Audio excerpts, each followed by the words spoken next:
community, and welcome to another episode of Café Conversations. We're here at the Arima Community Café, and once again, we have our resident doctor, Dr. Bobb. Hi, good morning. How are you going this morning, Dr. Bobb? Good. I'm happy to be here. Excellent. So this morning, we're going to get straight into it because Dr. Bobb has a very busy day today.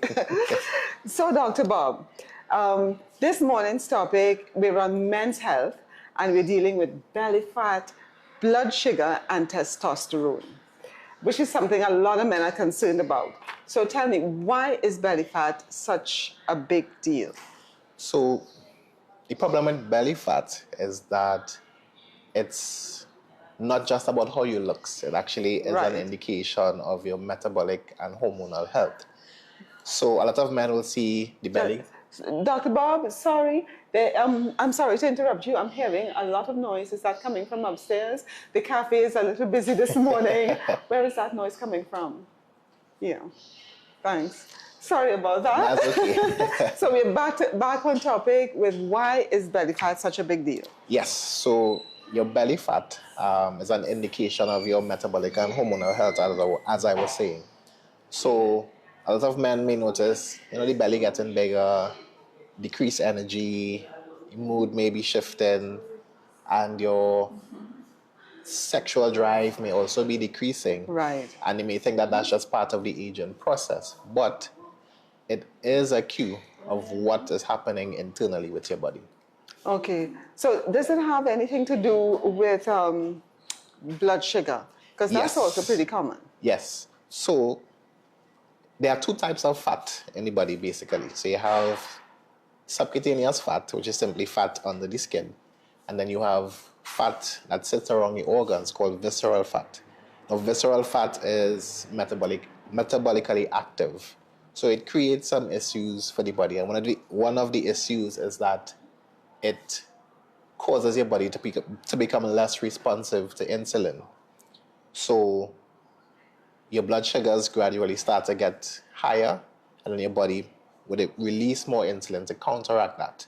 And that creates a cycle where you have body fat, excessive body fat, your insulin levels rise, and that puts your body into fat storage mode. So you store more fat. Right. And then the blood sugars rise again, the insulin rises again, and you develop insulin resistance. And that will eventually progress to prediabetes and eventually diabetes. Okay. So the belly is a big sign. It's a big symptom. It is. Okay. So you mentioned something which I want to come back to, but which may be part of the next question. Mm-hmm. How does this, or what is the connection with testosterone?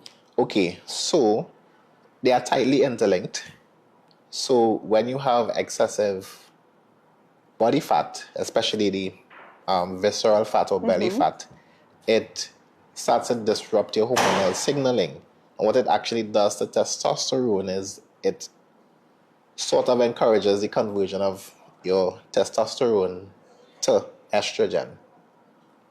Additionally, because of the insulin resistant component to it, that decreases your level of production. So it affects the amount you produce, and then the testosterone that you already produced, it then sends most of that to become estrogen. Okay, so that is a whole lot to unpack there. Because instantly, when you say that it increases the production of estrogen in men, so which is a female hormone. So the picture that came to my mind is that big belly men also have loopy breasts. So is that because of the increased estrogen? Yes, it is. It is linked. Okay. So guys, you need to watch out for that belly. Definitely. Now, the other thing, because we're thinking about insulin and we're thinking about sugars and all of that, what is the connection with alcohol and that visceral belly fat? Okay, so what alcohol does is it disrupts, or it puts a strain on your liver, and your liver is very important for all of these processes. And excessive alcohol consumption actually does encourage that movement from testosterone to estrogen as well. Yeah. Okay. But does it increase the sugars? Because you know about a bare belly. Yeah, it does. Right? So does it also increase the sugars? Yeah, it does. Because a lot of alcoholic beverages, they do have a lot of carbohydrates in them. So apart from the alcohol component creating issues, we often, chase our drinks with sweet beverages. So right. that they all sort of, compound the issue. Okay. So what symptoms should men be looking for? So definitely the increase in belly, yes. or like we like to call it the bare belly. Yes. That's a big sign. Decreased libido, issues with like your mood, your energy levels. Those things definitely can cue you into problems with your testosterone. And we also notice that as it progresses, you may have erectile issues as well. Okay. Now that part of it, it's interesting because I read somewhere that there actually is an increased number of younger men with erectile dysfunction issues. Yeah, definitely. Right. So based on all that you said, it's diet one, the increased sugars in the, you increase sugar. But for young men, I'm thinking probably about 30. That's correct? Is it around 30, 35 or so? They may be having erectile dysfunction issues. And I've read that has increased. So what can this be reversed? What is the prognosis for our young men? Yes, so especially in younger men, most times it definitely can be reversed because there are two main factors at play. One is the hormonal imbalance with the decreased testosterone, and the other one is the effect of lifestyle issues. So apart from low testosterone affecting your erectile function, if you have diabetes, high blood pressure, high cholesterol, they can lead to atherosclerosis or clogged arteries. Mm-hmm. And when that happens, anybody, it happens everywhere. Right. So it does affect, your blood flow to the penis as well. Right. And that contributes to the erectile dysfunction. So once we address those issues, you will see improvement or full resolution of that. So the thing is, when men are seeing these symptoms, they tend to do a lot of folk remedies. Yes. So a number of strange and odd things, which I really don't know too much about. Maybe you can tell me a little bit more about that. Or rather tell our young men who are listening what not to do, right? Yeah. And some of the folk remedies which might actually exacerbate the problem.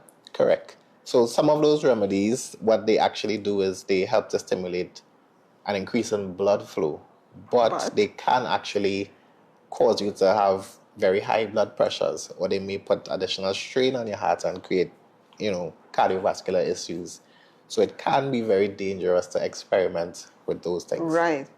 And the first thing is to not be embarrassed about it. Yeah, definitely. Right? Because I think, I mentioned to you earlier that I have a friend who knows one of the only certified sexologists locally or in the Caribbean. And I think one of the things she says is amazing, that locally, we are not having enough proper discussions, right? Real medical discussions about this, because it is, in fact, a medical issue. Yeah, it is. Right? It is. But we're a very sexually permissive or sexually active society while still being a very religious society. So we have this problem with our men, and we are not dealing with it, apart from the fact that men really don't like to go to the doctor to start off with, right? So can you share with us what actually works? Right, so when we are talking about, boosting your testosterone, there are some, I like to categorize it into different pillars. So the first pillar would be your nutrition. So you need to eat in a way that doesn't spike your blood sugars. Mm-hmm. So you want to stay away from too much refined carbohydrates and sugars. You want to prioritize protein, fiber, and this will help to regulate your blood sugars, which will put your body in a position to allow you to lose body fat.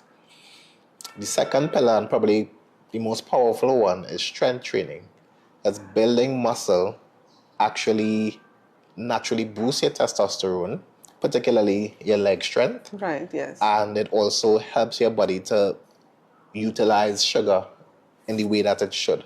So getting that strength training and building muscle will help your testosterone and your metabolic health as well. Right. Right? Yes. The third pillar would be sleep. Back to yes, sleep. I always talk about sleep. Yeah. Yes. So if you are not getting proper sleep, it will directly negatively impact your testosterone Yeah. levels. Another problem for our young men, Yes. because we are a liming society, Correct. basically. Correct. So we're getting apart from everything else, they are exacerbating their situation with less sleep. Yeah, definitely. Right? And the fourth or final pillar would actually be stress management. Back to that Yes. again. So if you are chronically stressed again, your cortisol levels will be high, and that will disrupt the other hormonal processes, and it will also put your body into fat storage mode, which will compound the original issue. So what I'm hearing is that for the most part, if we are aware of our symptoms for men, this is more advice for men, I think, because women tend to be checking themselves. If they have a problem, they go to they tend to check it out. So for men, they need to be a little bit more aware of themselves. Don't be embarrassed about their symptoms. Absolutely. Right? Yeah, that's the first thing. Don't be embarrassed about the symptoms. It's just like it's a normal part of your body's reaction to you not taking care of it. Correct. Right? Correct. Yes. And so it's about nutrition, strength training, sleep, and stress reduction. Yeah, definitely. Yeah? So what are some closing remarks you have for our young men out there and older men? Yeah, so if there's one thing I want our men to remember is that belly fat is not just about aesthetics. It's more than your appearance. It is an indication of your overall metabolic and hormonal health. And once we see these signs and we address them early, we can put measures in place to improve our overall health, Yes. our performance, and Yes. Our general wellness as well. Yes. Thank you very much, Dr. welcome. Bobb. So this cafe conversation was, I think, short and sweet, but I think we can probably need to have a little bit more discussion on this topic. We're going to be doing a bit more on men's health. This past weekend, we did have a health fair. Yes. And what we saw here at the center, as you know, with most things, more women turned up than men. So men, I know, we're talking to you out there. We do need you. I know it may not be a popular thing to say. We tend to say so much, we really don't need a man. But we do need you, and we need you in peak performance. Yes, definitely. Yes, definitely. So thank you once again, Dr. Bobb. You're welcome. And just a reminder, Arima Community, here at the Arima Cafe, at the Arima Community Café, we have regular cafe conversations. Follow us on Facebook, follow us on Instagram and TikTok. I believe you're also on TikTok. Please visit our website at arimacommunitycenter.com. Look at renting our venue and have a look at all the things that we have to offer here at the Arima community. So this is our third episode of Cafe Conversations, and the first one where we don't have any questions. And that's because we're dealing with men's health. So men, if you don't want a question, send us our questions that we can, next time Dr. Bobb is on, we'll have answers for you. So thank you, and have a great day. Yes, have a great day. Thank you, Arima community.